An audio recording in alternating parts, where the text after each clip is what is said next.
Time to talk basketball now. We're 5 rounds into the NBL season and championship winner Pete Hooley joins us. Pete, hello to you as always. Thanks for your time. Your old side, Melbourne United, are 8-1 and they've got 2 wins across the weekend to their name as well, including a road victory in Tasmania. They've looked impressive, but have you spotted any weaknesses in them at this early stage? Yeah, it's interesting. They're incredibly deep. They're well drilled by Dean Vickerman. And the one thing you'd say that is a question mark is, are they too deep? Which is weird to say, but they haven't played a game yet with their full roster, including preseason. They've had injuries. Joe Luai-Lachul was out. Matthew Dellavedova recovering from concussion. Ian Clark's got a little niggle to his leg. When they get everyone back, are they a little too deep? People like to say there's too many mouths to feed. I think Dean Vickerman is exceptional in dealing in those circumstances. But the role clarity, with so many big pieces coming in and out, it's going to affect them. It's just a matter of when. But over a 3-game semi-final series or a 5-game championship series, this team is going to look incredibly tough to beat with how deep they are. Conversely, things aren't getting any better in Perth. They've dropped 4 in a row. What's your read on the situation out there?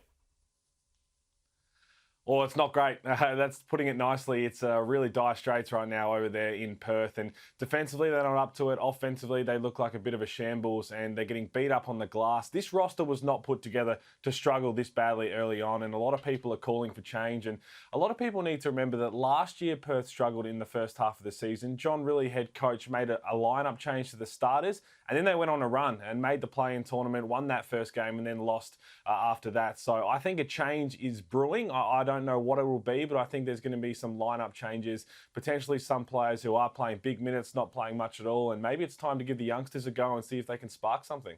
So the Wildcats went down to the Bullets on the weekend. Brisbane then getting it done against the Jack Jumpers. What have you made of how they've weathered this absence of Aaron Baines that we've been talking about over the last couple of weeks?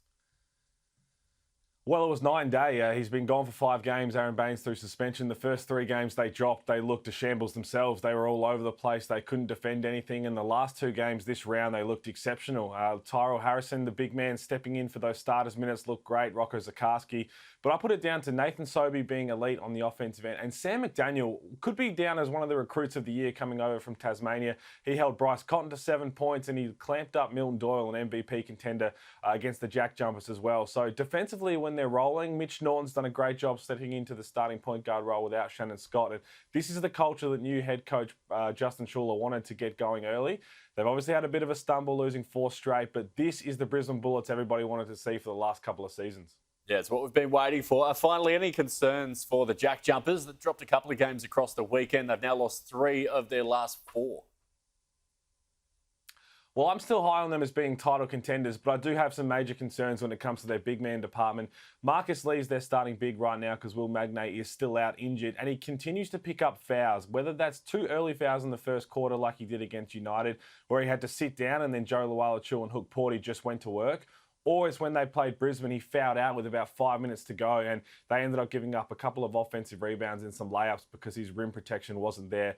They need to figure out how to keep him out of foul trouble. They need to make sure that their defense is up to scratch because this team made a championship run and a top 4 last season based on being elite defensively. We have not seen that this year. Offensively, I think they'll be fine, but they need to get back to what they do well, and that's locking down on the ball. Pete, thank you. Appreciate your time as always. That's NBL analyst Pete Hooley there, championship winner as well.